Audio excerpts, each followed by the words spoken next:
할렐루야. 오늘 또 말씀을 통해 주시는 그 하나님의 은혜와 역사가 우리 모두에게 함께 하시기를 주님의 이름으로 간절히 축원합니다. 오늘 설교 제목을 보시면 뭐라고 되어 있습니까? 아름다운 사람은 점점점 이렇게 되어 있어요. 여러분 주보를 보시면 묵상 질문 두 번째 질문이 이렇게 되어 있습니다. 아름다운 사람은 어떤 사람인가? 한번 여러분들이 그 빈 괄호를 오늘 설교를 시작하기 전에 채워주시면 좋을 것 같아요. 잠깐 시간을 드릴 테니까 내가 생각할 때 아름다운 사람의 기준이 뭔지를 한번 거기다가 한 단어로 적어보세요. 아름다운 사람은 이런 것이다. 한번 적어주시면 좋을 것 같아요.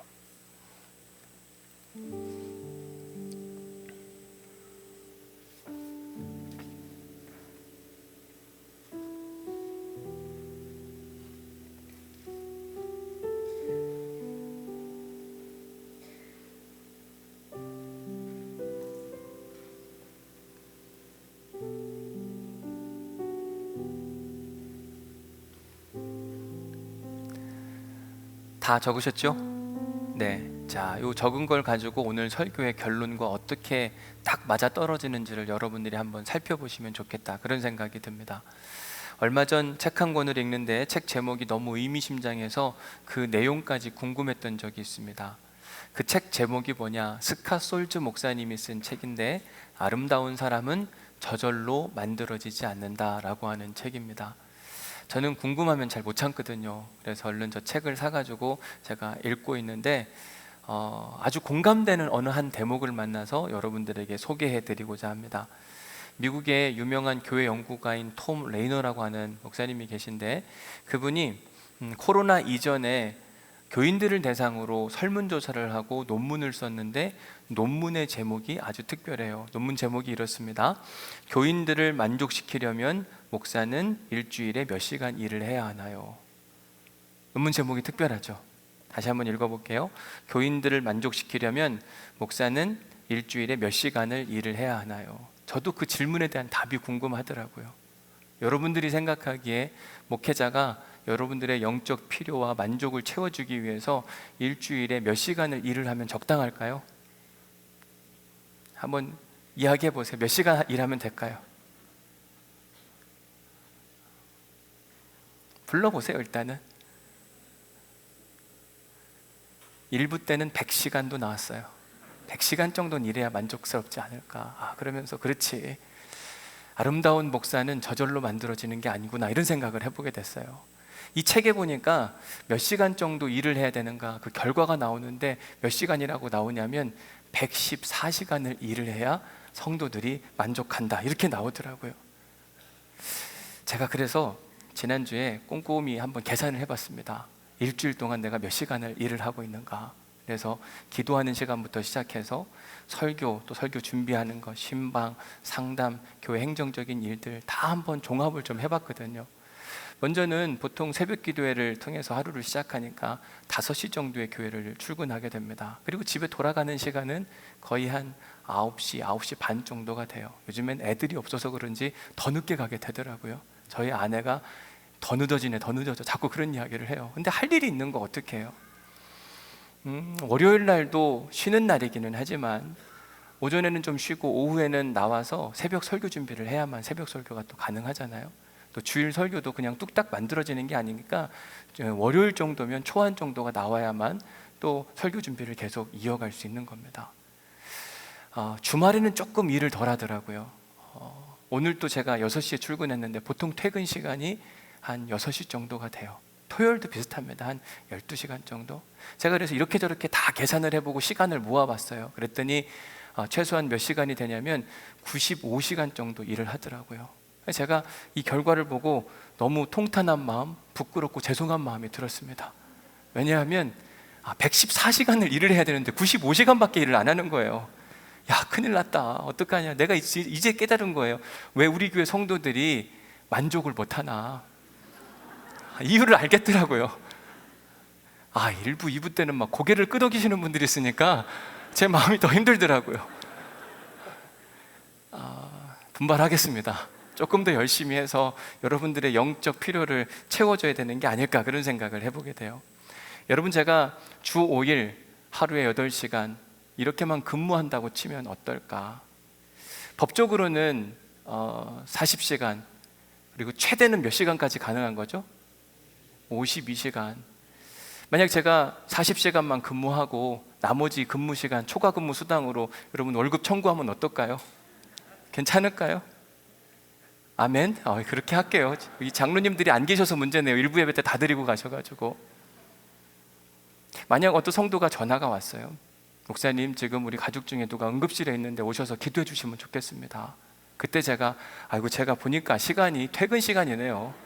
내일 출근해서 신방해 드릴 테니까 기다리세요. 그리고 가급적이면 이 출근 시간에 연락을 하셔야지, 지금 퇴근 이후에 연락하시면 어떻게 합니까? 라고 한다면 은혜가 될까요? 괜찮을까요? 아름다운 목사는 저절로 만들어지는 게 아니더라고요. 지난주부터 우리가 점심 식사, 교회에서 공동 식사를 하게 됩니다. 저는 처음 보는 장면이니까 너무 감사하고 기쁘고 좋았어요. 근데 우리가 국수를 먹으면서 한 끼에 얼마 내기로 했죠? 1,000원. 그리고 그걸 이제 결식 아동들이나 필요한 곳에 보내겠다, 이렇게 선포를 하고 이거 준비를 하고 있습니다. 자, 여러분들에게 또 하나 질문하고 싶은 것은 교육자, 목회자인 저를 포함해서 우리 직원들 있잖아요. 1,000원 내야 할까요? 안 내도 괜찮을까요? 보세요. 누구 내야 한다, 누구 안 내야 된다, 이렇게 나오네요. 어떻게 하는 게 맞는 걸까? 지난주 주일 오후에 모든 걸 다 마치고 이제 결산하면서 우리 직원들한테 그런 이야기를 했습니다. 우리도 1,000원씩 내고 식사합니다. 왜 우리라고 이 1,000원 내는 거에 예외가 됩니까? 우리도 선교하자고 하는 마음으로 주일날 한 끼 1,000원씩 내고 먹읍시다. 저도 1,000원씩 내고 먹어요. 근데 지난주 새벽에 이렇게 시간을 보내고 기도하는 중에 하나님께서 또 그 1,000원이 없어서 못 드시는 분들이 교우들 중에 있지 않을까, 불편한 마음, 걱정되는 마음이 들더라고요. 어떻게 해야 되나. 제가 저하고 제 아내하고 마음의 결단하기를, 나하고 당신하고 그래서 2,000원 내고, 그래 차라리 한 8분 정도는 우리 함께 식사할 수 있도록 8,000원 채워서 매주 10,000원씩 그냥 내자. 그러니까 혹시 오늘 돈이 없으시거나 그러신 분들은 8분 정도는 식사하셔도 괜찮아요. 한편으로는 걱정되는 게 8명 그 중에 나도 포함되지 않을까, 막 몰릴까 봐 걱정이 되기는 하긴 하거든요. 근데 불편해서 밥을 못 먹는 그런 사람이 없기를 저는 간절히 소망하거든요. 근데 잘 생각해 보세요. 제가 담임 목사로서 점심 식사 국수를 그냥 공짜로 먹는 게 1번, 제가 제 국수값 1,000원을 내는 게 2번, 그리고 3번은 제가 누군가 못 먹는 사람들을 생각해서 8,000원을 더 내주는 게 3번. 여러분들이 생각하기에 아름다운 목사의 결정, 선택은 어떤 겁니까? 뭐예요? 아름다운 목사는 쉬운 게 아니에요. 그러지 않을까요? 그냥 저절로 만들어지는 게 아니라니까요. 저는 이 책 제목이 너무 좋은 거예요. 책 제목이 뭐라 그랬어요? 아름다운 사람은 저절로 만들어지는 게 아니다. 진짜구나. 우리가 아름다운 삶을 원하기는 하지만 쉽지 않은 게 뭐냐면 저절로 만들어지는 게 아니니까, 누군가를 위해서 희생하고 헌신하고 사랑하고, 이럴 때 사람들은 아름답다, 이렇게 이야기를 하는 겁니다. 저는 오늘 본문에 등장하는 사도 바울의 삶을 보면서 그의 삶이 정말 아름답고 멋있다, 이런 결론을 내리게 됐습니다. 왜 그런 결론을 내릴 수밖에 없는가? 우리 7절 말씀부터 함께 살펴보도록 하겠습니다. 같이 읽습니다. 시작. 이 섬에서 가장 높은 사람 보블리오라 하는 이가 그 근처에 토지가 있는지라 그가 우리를 영접하여 사흘이나 친절히 머물게 하더니. 자, AD 59년 알렉산드리아를 타고 가던 많은 사람들, 로마로 향하던 사람들이 우여곡절 끝에 죽음의 위협을 피하게 되었고 어느 한 섬에 도착을 했습니다. 그런데 그 섬의 이름을 알고 보니까 멜리데라는 섬이었어요. 멜리데라고 하는 섬은 약 한 300제곱킬로미터 되는 아주 작은 섬이었습니다. 길이로 보면 총 27km, 이 폭으로 보면 약 14.5km가 되는 아주 작은 섬. 우리나라에 있는 섬과 비교해 보면 제주도, 가까운 곳에 제주도가 있잖아요. 제주도의 6분의 1 정도 되는 아주 작은 섬이었습니다. 현재 이 멜리데라고 하는 섬은 몰타라고 하는데, 몰타에 사는 사람들의 인구수는 약 40만 명 정도가 됩니다. 제주도의 현재 인구는 68만 명. 비교해보면 멜리데 섬과 제주도는 면적으로 보면 제주도가 훨씬 커요. 근데 인구 밀도로 보면 이 몰타라고 하는 멜리데 섬의 인구 밀도가 훨씬 더 높은 것을 보게 됩니다. 수십만 명의 사람들이 살고 있었어요. 그런데 그렇게 멜리데 섬에 수십만 명이 살고 있었는데 그 섬에서의 일인자 버블리오가 바울과 그 일행들을 자기의 땅에 머물게 하는 모습이 7절 말씀에 등장하는 겁니다. 그런데 7절을 다시 한번 보면 그냥 머물게 하지 않고 그들을 영접한 다음에 어떻게 대했다고 하죠? 친절하게 대했다, 이렇게 이야기를 합니다. 이 친절하다는 이 헬라어 동사를 보니까 필로포네스라고 하는 단어를 쓰는데, 이 필로포네스라고 하는 단어는 in a friendly manner, 친구처럼 따뜻하고 잘 대해주다라는 뜻을 갖고 있습니다. 멜리데 섬에서 가장 영향력이 있던 버블리오는 바울과 그 일행들에게 친절하게 대해줬어요. 마치 친구처럼 자기가 할 수 있는 모든 따뜻함을 완전히 다 선물해 줍니다. 왜 그랬을까? 바울이 어떤 권력과 힘과 능력이 있어서 바울에게 잘 보이면 어떤 유익이 찾아올까 하는 그런 마음 가운데 버블리오가 친절하게 대했나? 사실 그렇지는 않거든요. 바울은 미결수 신분이었습니다. 알렉산드리아호 배가 파손된 당시에서 간신히 헤엄쳐 나온 그냥 나이 많은 어느 한 늙은 노인에 불과한 사람이 사도 바울이었어요. 그런데 멜리데 섬에서 1인자의 권력을 유지하며 살던 이 버블리오가 왜 사도 바울과 그 일행들에게 친절하게 대했던 것일까? 여러분, 누군가가 우리를 친절하게 대한다는 데는 분명한 이유가 있거든요. 제가 2020년 2월 우리 교회 담임 목사 청빙을 받을 때 면접을 하러 왔었어요. 면접하러 오니까 그날 조금 일찍 출발해서 면접 시간보다 몇 시간 더 일찍 왔어요. 옷도 괜찮은 최대한 잘 입고 왔습니다. 그리고 11분의 장로님을 만났을 때에도 기획위원실에서 안녕하세요, 저는 박성수 목사입니다. 제가 할 수 있는 가장 우렁찬 목소리로 약속 시간에 일찍 오고 좋은 옷을 입고 오고 가장 왕성한 목소리로 사람들에게 인사를 건네고, 왜 그렇게 했을까요? 뽑아달라고 그러는 거 있잖아요. 그죠? 그러니까 사람이 친절하게 하는 데는 다 이유가 있다니까요. 우리 교회 2층에 보면 웰컴 데스크가 있어요. 제가 오늘 또 예배 시간에 쭉 들어오다 보니까 새신자 한 분이 교회 처음 왔다 이렇게 이야기하는데 얼른 달려가서 도와주고 친절하게. 왜 그렇게 하죠? 우리 교회에 등록했으면 좋겠는 마음 가운데. 그러니까 친절하게 대하는 데는 항상 이유가 있는 거예요.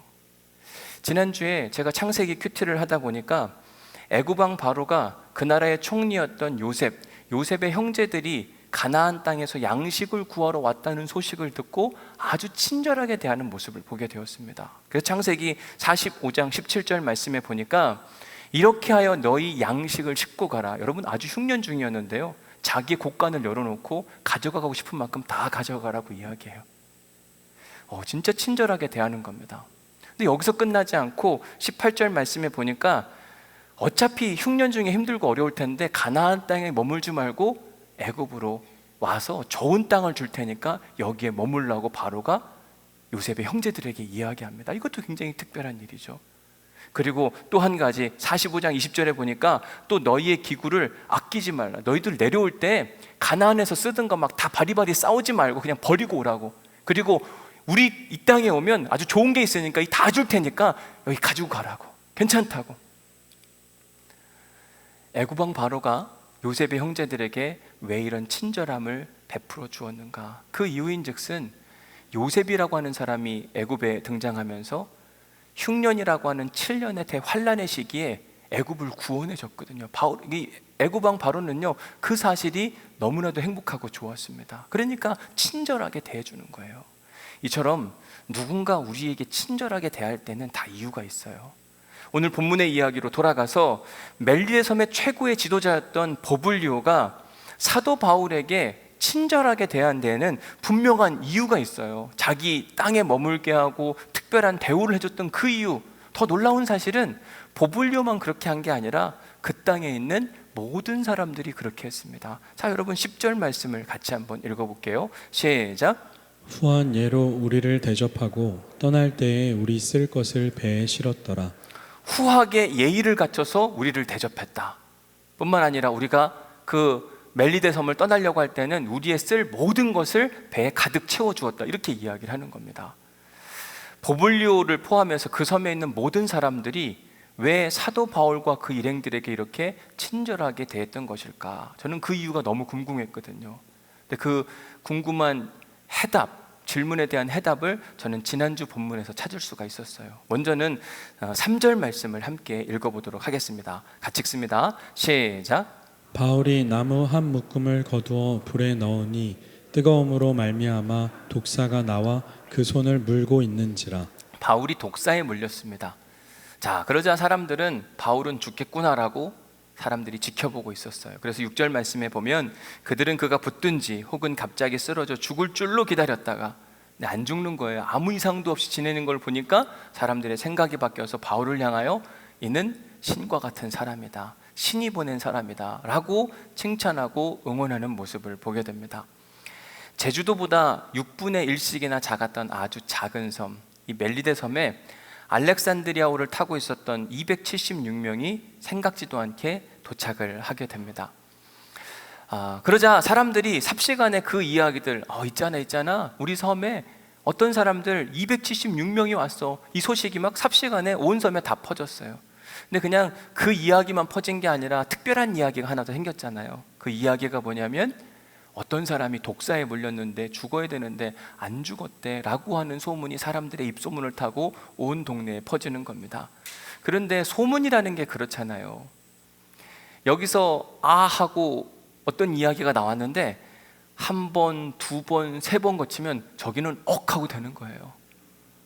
바울의 소문도 그랬어요. 바울에 대한 이야기, 어떤 사람이 배 타고 가다가 파손돼서 우리 섬에 도착을 했는데 그 사람이 독사에 물렸는데도 안 죽었어. 여기까지만 하면 좋은데 또 사람은 상상력 있잖아요. 그 사람은 신이 내린 사람 같고 신이 내렸어? 그 사람은 능력 있겠네? 그럼 또 옆에 가 그 사람이 질병을 치유한대. 그게 또 옆으로 가면 그 사람은 죽은 자도 일으켜 세운대. 막 여기서 있었던 이야기가 점점점 과장돼가지고 나중에는 있지도 않은 이야기까지 막 한참 가는 거죠. 바울에 대한 이 과장된 소문이 멜리데 섬에 살고 있었던 보블리오라고 하는 사람에게도 들어가게 된 겁니다. 자, 여러분, 이 보블리오 사도 바울 만나고 싶었을까요? 궁금하지도 않았을까요? 엄청 만나고 싶었을 것 같아요. 저도 그런 능력 있는 사람이 있으면 꼭 만나고 싶다고 이야기할 것 같아요. 보블리오도 만나고 싶었던 모양이에요. 그래서 7절 말씀을 다시 한번 보면 이 섬에서 가장 높은 사람 보블리오라는 이가 그 근처에 토지가 있는지라 그가 우리를 영접하여 그 토지에 사흘 동안 머물게 하면서 친절하게 되었다. 보블리오는 이렇게 능력 있는 사람, 특별한 사람 사도 바울을 보고 싶어 했어요. 그런데 단순히 보고 싶은 마음을 넘어선 또 다른 이유가 하나 있었습니다. 그 이유가 8절에 등장합니다. 8절 말씀 같이 읽어볼게요. 시작. 보블리오의 부친이 열병과 이질에 걸려 누워 있거늘 바울이 들어가서 기도하고 그에게 안수하여 낫게 하매. 네, 멜리데 섬의 1인자였던 보블리오에게는 아버지 한 분이 계셨는데 그 아버지가 매우 편찮으셨습니다. 질병을 이야기해 줬는데 뭐라고 되어 있어요? 열병과 이질. 여러분, 사도행전은 누가 쓴 거죠? 누가의 직업이 뭐예요? 의사였어요. 그렇기 때문에 지금 의사 누가는 사도 바울과 함께 다니고 있었거든요. 그러니까 보블리오 아버지의 질병을 정확하게 표현하고 있는 거예요.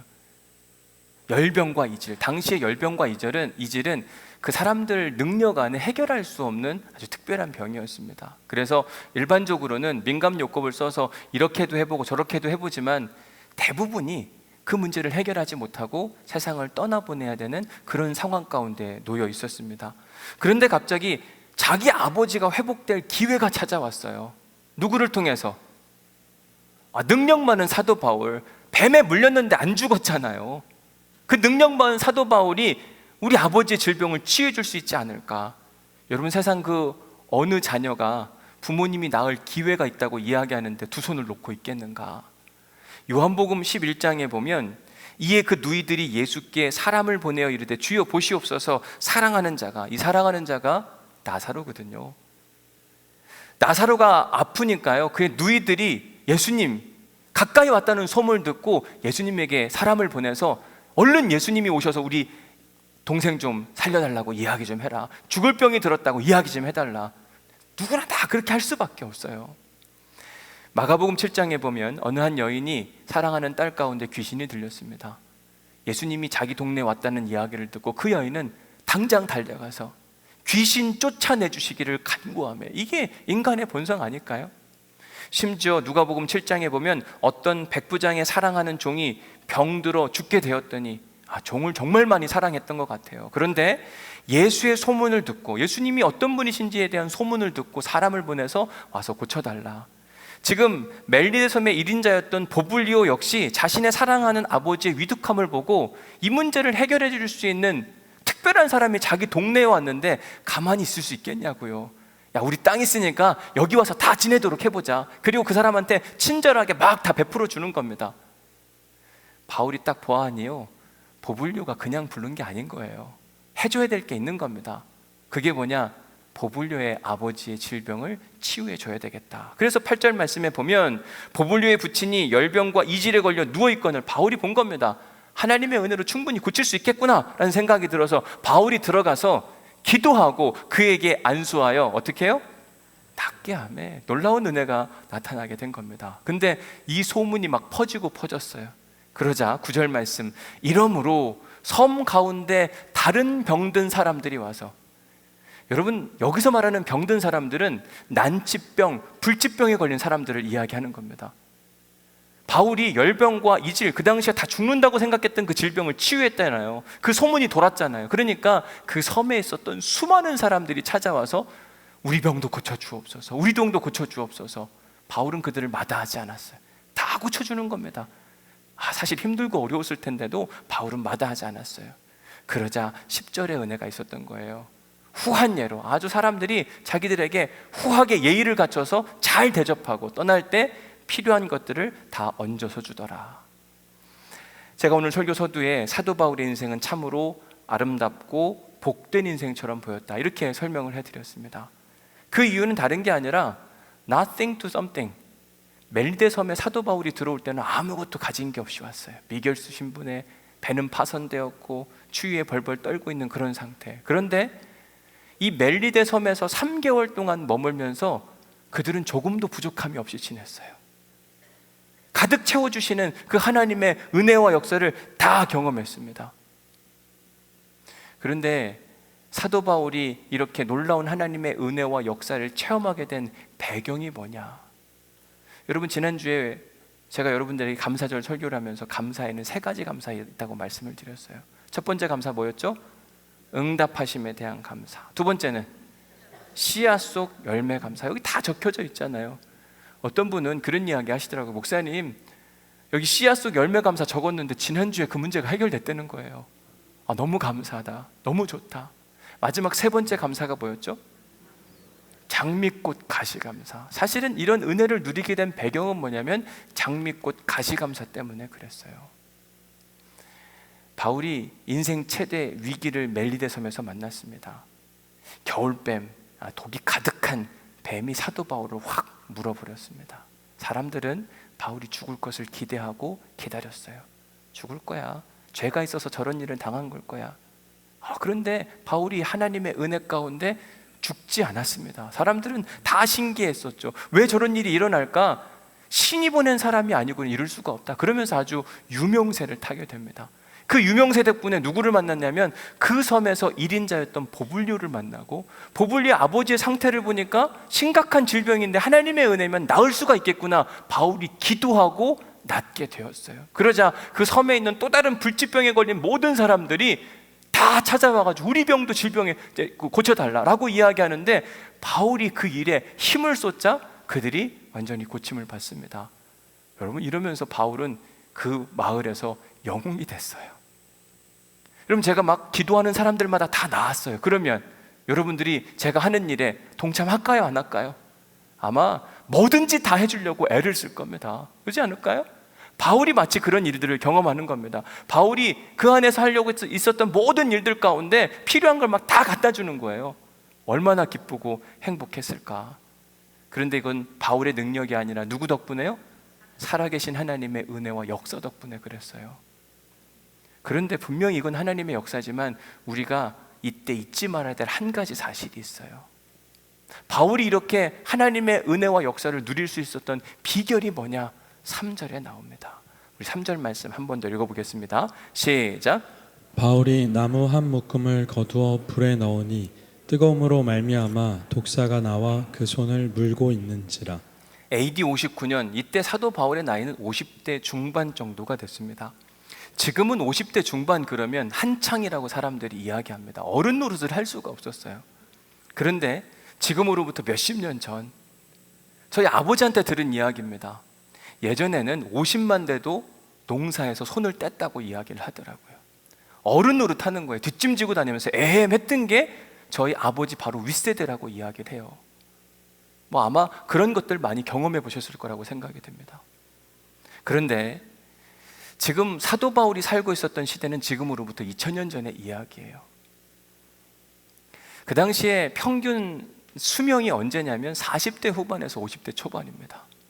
바울이 50대 중반의 나이라고 하는 건 거의 죽음의 문턱에 선 사람이라고 해도 과언이 아닐 정도로 나이가 많은 상황이었어요.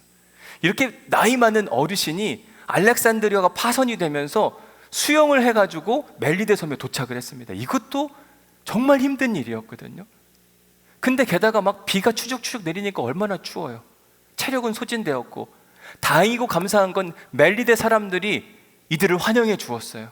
그리고 이들이 추워서 크게 어려울까봐 모닥불을 피워가지고 안전하도록 만들어주는 모습을 보게 됩니다. 바울이 보니까요, 너무 감사하고 행복한 거예요. 하나님이 예비해 주신 사람들이구나. 고맙다, 감사하다. 여러분, 고마움은 어떻게 해야 되죠? 표현해야 돼요. 고백해야만 합니다. 그런데 말로만 하고 싶지 않다고 지난 시간에 말씀을 드렸어요. 뭐라도 좀 도우면 좋겠는데 도울 게 없어요. 가진 것도 없습니다. 어떻게 하면 도울 수 있지?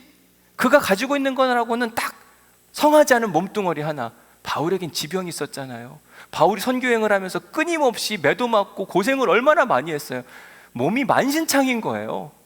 그런데도 불구하고 뭐라도 좀 돕고 싶은 마음 가운데 지금 자기가 할 수 있는 최선이 뭘까 생각해 보니까 성하지 않은 몸이기는 하지만 이 몸을 일으켜 세워서, 저기 보니까 나뭇가지가 있는데 모닥불이 계속 활활 타려면 이 나뭇가지 불쏘시개가 필요하니까 저거라도 한번 해보면 좋겠다, 이런 상황 가운데 그 나뭇가지를 들어가지고 모닥불에 탁 던지는 순간 독사가 물은 겁니다. 그런데 그 독사가 물었기 때문에 멜리데 섬에서 사도 바울과 그 일행이 정말 후한 대접을 받을 수 있는 은혜를 누리게 되었다. 이게 장미꽃 가시거든요. 그런데 우리가 오늘 꼭 기억하고 싶은 게 뭐냐면, 여러분, 사도 바울이 독사에 왜 물렸죠? 사도 바울이 독사에 뭐 하다가 물린 겁니까? 일어나서 나뭇가지를 들어서 옮겨서 불에 집어 넣다가 독사에 물린 거예요. 그거 하지 않았으면 물릴 이유도 없고 후한 대접을 받을 필요도 없고 받을 수도 없었고, 모든 시작은 언제냐면 바울이 벌떡 일어나서 은혜의 빚을 갚기 위하여 나무 한 묶음을 갖다가 들어 올리는 순간부터 시작을 하는 거예요. 사랑하는 성도 여러분, 아름다운 사람은 어떻다고요? 저절로 만들어지는 게 아니에요. 가만히 앉아 있다고, 그렇다고 되는 일이 분명히 아니라고 이야기를 하는 겁니다. 제가 사도 바울의 삶을 주도 면밀하게 한번 살펴보니 그의 인생이 고생스럽기는 했습니다. 그러나 그의 인생을 우리는 고생스럽다만 말하지 않고 아름답고 귀하고 복 있는 인생이다. 바울의 인생이 얼마나 아름답고 귀했으면 하나님께서는 그의 이야기를 성경 안으로 가지고 들어오셨어요. 여기 성경 안에 바울의 이야기가 얼마나 많아요. 이걸 우리는 하나님의 말씀이라고 읽는데 그 말씀 안에 바울의 말과 바울의 삶과 바울의 행적 모두를 다 기록하고 있어요. 하나님은요, 바울을 자랑하고 싶은 거예요. 왜 이렇게 바울의 인생이 자랑하고 싶을 만큼 아름다울 수 있었는가? 그 비결이 뭘까? 그 비결은 다른 게 아니라 바울은 빚을 지고는 못 사는 사람이에요. 빚을 졌으면 갚아야 되는 겁니다. 그래서 로마서 1장 14절 15절을 보면 이렇게 이야기합니다. 우리 함께 같이 읽어볼게요. 시작. 헬라인이나 야만인이나 지혜 있는 자나 어리석은 자에게 다 내가 빚진 자라. 그러므로 나는 할 수 있는 대로 로마에 있는 너희에게도 복음 전하기를 원하노라.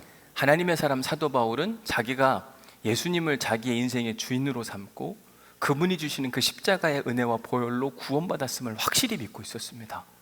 그런데 그게 자기의 힘과 능력이 아니라 자기를 도왔던 수많은 사람들, 유대인들도 있었고 헬라인들도 있었고, 그 모든 사람들에게 빚을 졌다고 생각을 하는 거예요.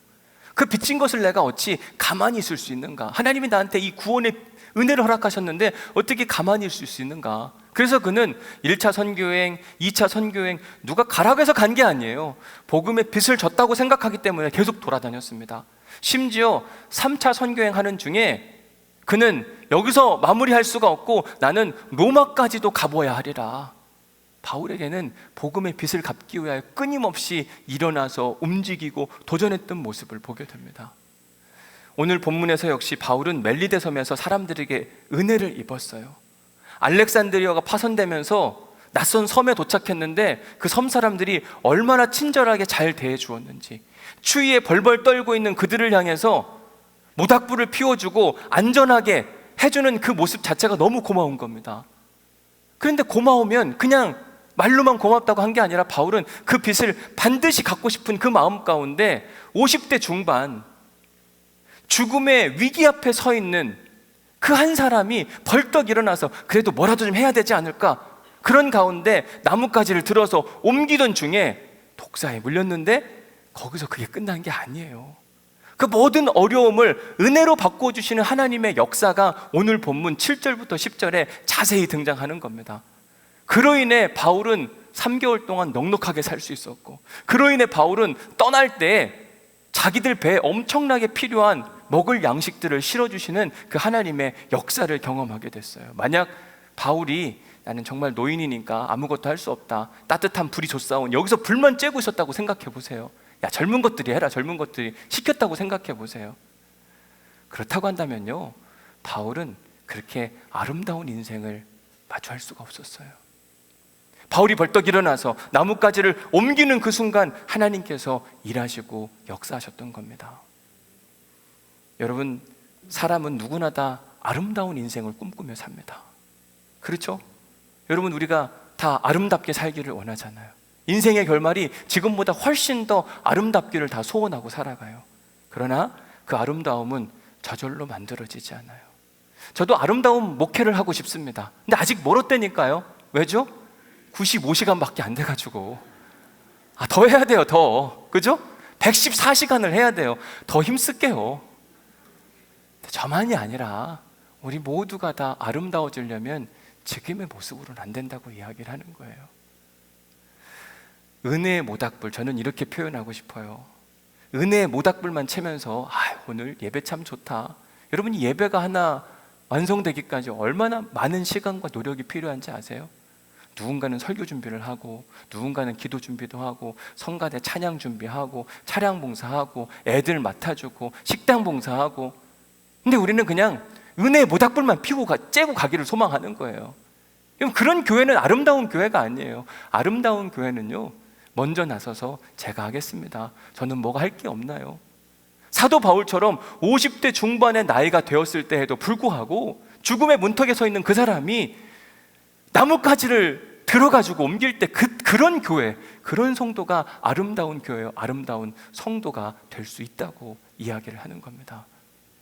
아름다운 교회와 아름다운 성도와 아름다운 목사와 아름다운 가정은 그냥 만들어지는 게 아니더라고요.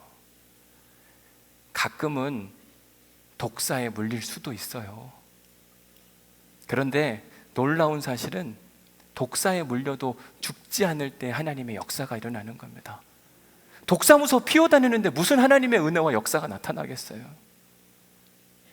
바울은 독사에 물렸는데도 하나님의 은혜로 깨끗하게 낫고 여전히 일하신 하나님의 역사 때문에 멜리데선 사람들이 놀라게 되었고, 정말 그의 인생을 모두가 다 아름답다고 이야기를 했던 거예요. 가만히 있으면 안 되는 거예요. 지난주에 여러 가지 신방을 하던 중이었는데 어느 한 성도님 집에 방문을 하게 됐습니다. 한참 신방하고 있는데 신방 예배가 이렇게 안 끝나는 건 처음 봤어요. 한 1시간 20분을 예배만 1시간 20분을 했어요. 왜냐하면 할 얘기들이 너무너무 많은지 막 계속 이야기를 하는 겁니다. 근데 한참 이야기를 하는데 그 교우께서 그런 이야기 하더라고요. 목사님, 저는 담임 목사님이 저희 집을 방문한다는 생각을 한 번도 해본 적이 없는데 오늘 와서 너무 좋대요. 막 자기 살이 떨리는 것 같다 그러더라고요. 그러면서 막 여길 막 보여주려고 그러세요. 진짜 우리 집에 좋은 기운이 오는 것 같아. 너무 행복하다. 목사님 그거 아시죠? 그러는데 제가 뭐라고 답을 할게요? 저 잘 모르겠는데요 그랬어요. 무슨 제가 왔다고 무슨 뭔 역사가 그런 게 어딨어요. 제가 해드렸던 이야기는 뭐냐면 전 아무것도 아니에요. 그런데 제가 이렇게 말씀하시는 거 보니까 제 안에 계신 성령님께서 함께 오셔서 이런 일이 일어난 것 같습니다. 그렇게 말씀을 드렸어요. 사실 그날은 너무 힘들고 어려웠어요. 왜냐하면 아침부터 계속 새벽 기도부터 시작해가지고 스케줄이 계속 있는데 이미 막 너무 피곤해서 야, 힘들고 쉬고 싶다, 오늘은 신방 없으면 참 좋겠다. 근데 신방 시간이 8시인 거예요. 어떻게 하지? 진짜 어렵다. 이러고 나서 갔는데 사랑하는 성도를 위해서 필요한 곳에 내 몸이 가고 신경 쓰고 애를 썼더니 하나님께서 그 은혜, 그 안에 역사를 부어주셔서 상상할 수 없는 은혜를 누리고 오게 됐어요. 그러고 났더니요, 좋은 건 뭐냐면 정말 그날 힘들었거든요. 오히려 제 안에 새로운 에너지가 막 찾아오더라고요. 그 힘을 부어주시는 그 하나님의 역사가 너무 만약 제가 오늘 힘드니까 오늘 그냥 신방 취소하자 그랬으면 그 은혜 절대로 못 누리거든요. 하나님께서 그 은혜를 선물해 주시기 위하여 가도 돼, 가야지 약속했는데 갔더니 하나님께서 그 안에 제 믿음도 성장하게 하시고 그 성도님의 믿음도 성장하게 하시고, 아름다운 목사는 그냥 이루어지는 게 아니라니까요. 아름다운 성도도 아름다운 교회도 그 안에 십자가 복음으로 걸어오라. 광인, 그리고 광인, 십자가 복음으로 미친 사람이 있을 때 그때 복음이 빛나는 인생을 우리가 살아갈 수 있거든요. 계속 초청하는 거예요.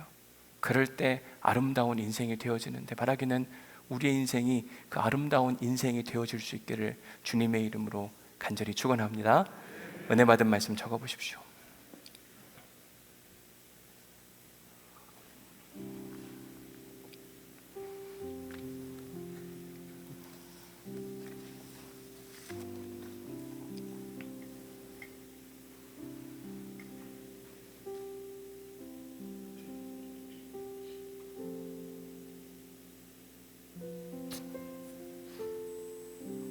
자, 두 번째 질문.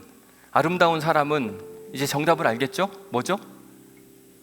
저절로 만들어지지 않는다. 아름다운 사람은요, 저절로 절대로 만들어지지 않습니다. 우리는 아름다운 사람이 되기를 원해요. 그런데 아름다운 사람이 되는 게 왜 이렇게 힘들고 어려운가? 은혜의 모닥불만 쬐고 있는 사람, 아름답다고 이야기하지 않습니다. 공짜 국수를 먹으려고 하는 담임 목사, 은혜가 되겠냐고요? 돼요? 내 것만 1,000원 내려고 하는 그 목사, 은혜가 되냐고요? 8,000원 내니까 은혜 되죠? 아니에요? 아름다운 목사는 그냥 되는 게 아니에요. 보니까 95시간으로 안 되고 114시간을 일하려고 애쓰는 목사를 여러분들이 아름답다고 하지, 제가 40시간만 일하고 40시간 초과되는 거 근무수당 받으면 저 엄청나게 받아야만 합니다. 95시간이면 지금보다 2배 월급 주셔야 돼요. 2배가 뭐예요? 야간은 더 줘야 되는 거 아니에요? 그런 거 아니에요? 우리 공정 이야기 많이 하잖아요. 아니 그럼 목사에게도 공정하게 대우해줘야죠. 그죠? 근데 그게 은혜가 되지는 않더라고요. 아름다운 목사, 아름다운 인생은 그냥 만들어지는 게 아닙니다. 마지막 세 번째 질문 보세요. 빚을 졌으면 어떻게 해야 돼요? 갚아야 하는 겁니다. 우리는 복음의 빚을 진 사람들입니다. 복음에 빚진 사람만 하나님 나라 갈 수 있는 사람들이에요. 여러분 다 하나님 나라 가고 싶으시죠? 그런 사람들이 고백하는 게 뭐냐면, 나 같은 죄인 살리신 하나님의 은혜 고마워라. 나는 죄인이고 하나님이 나를 위하여 당신 아들 내어주셨고 그분의 보혈로 말미암아 내가 새 생명을 얻었노라. 그럼 우리는 복음에 빚을 진 사람이잖아요. 빚을 졌으면 어떻게 해야 돼요? 갚아야 하는 겁니다. 오늘 우리가 함께 부를 찬양이 뭐냐면 내 너를 위하여 라고 하는 찬양, 찬송가 311장이에요. 내 너를 위하여 몸 버려 피 흘려 내 죄를 속하여 살 길을 주었다. 자, 여기까지는 너무 좋아요. 그런데 예수님이 우리에게 하시는 질문입니다. 널 위해 몸을 주건만 너 무엇 주느냐?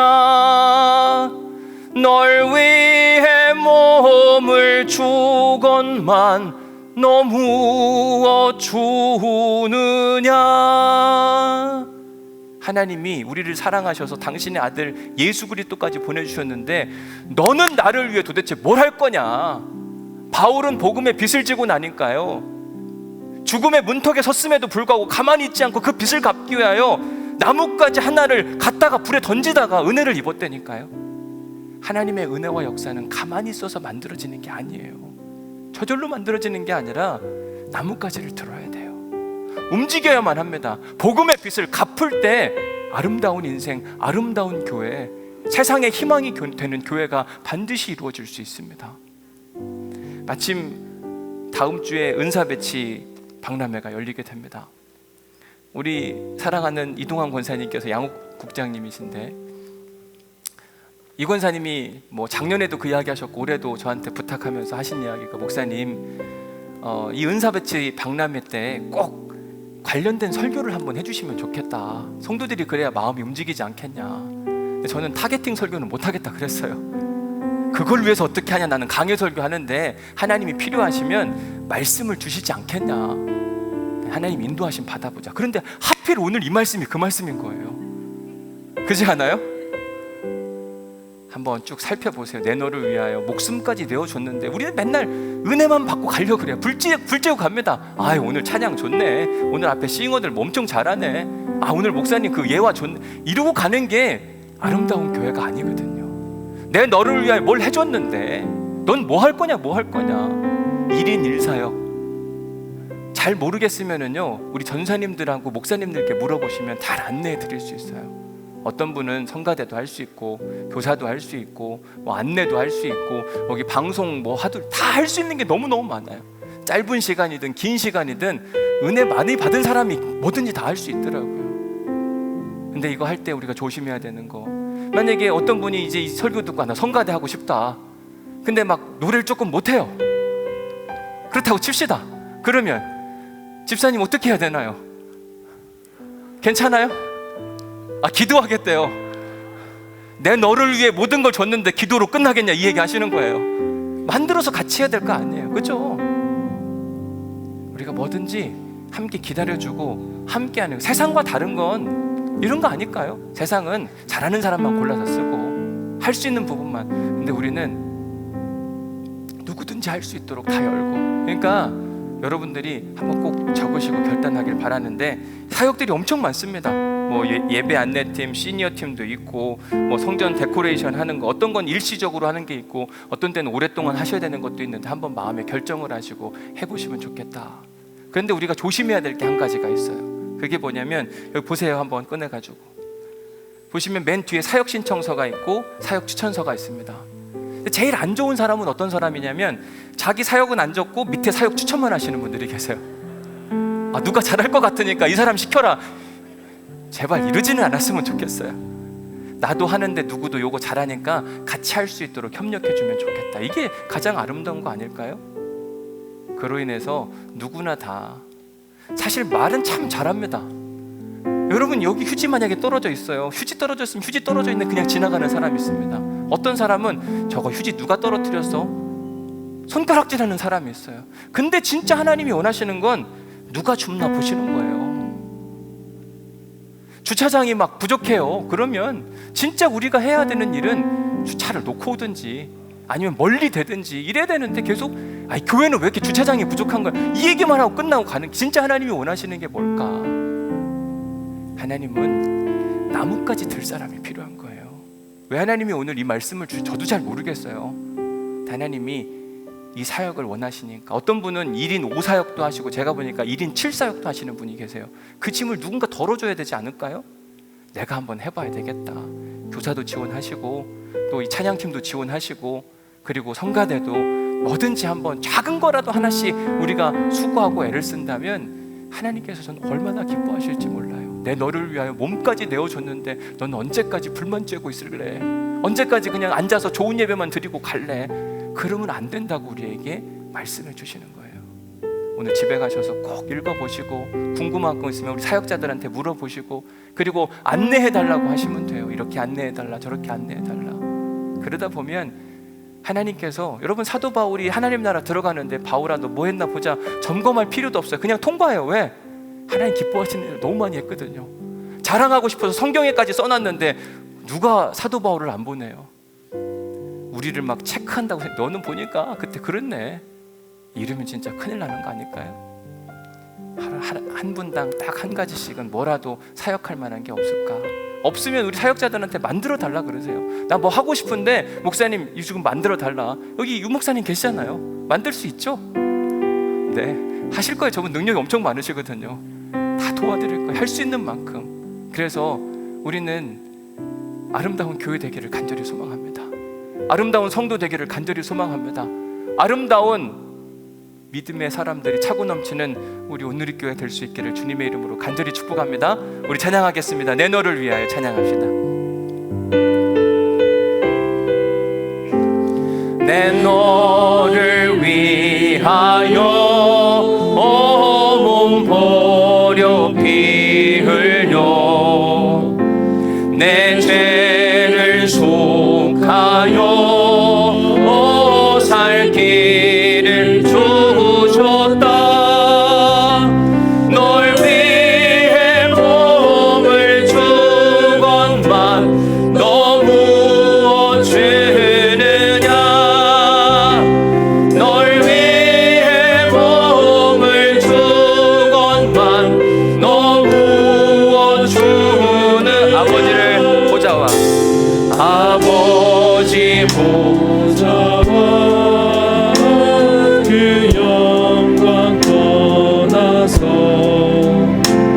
한같은 세상에 내만 백성 구하려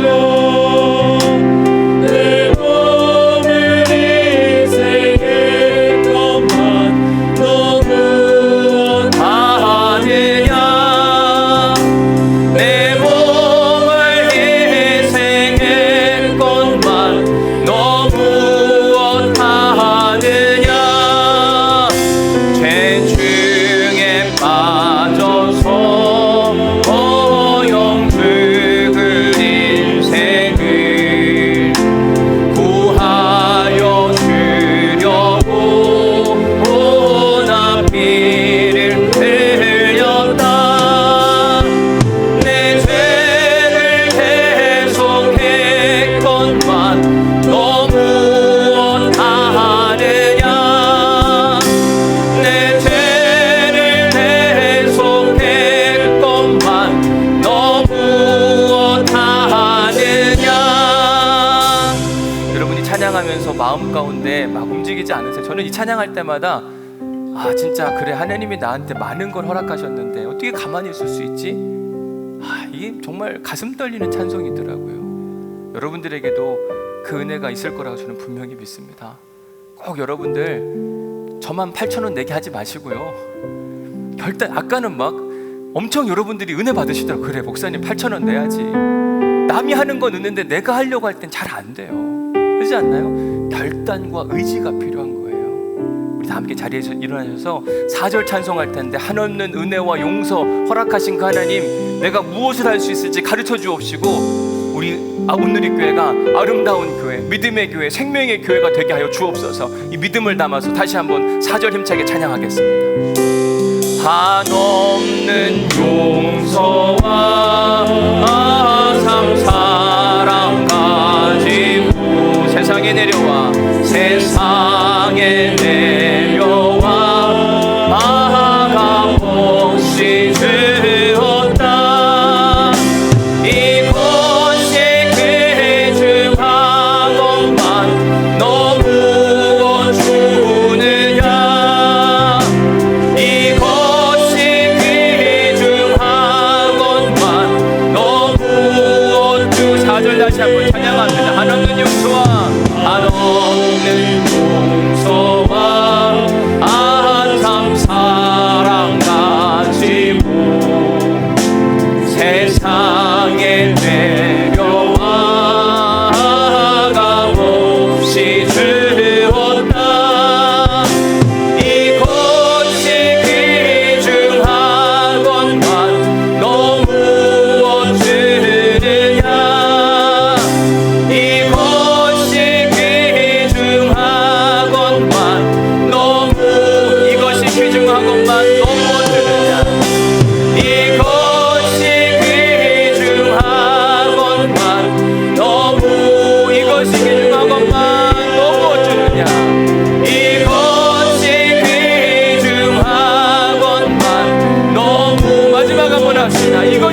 그동안 이곳에 귀중하건만 너 부어주느냐.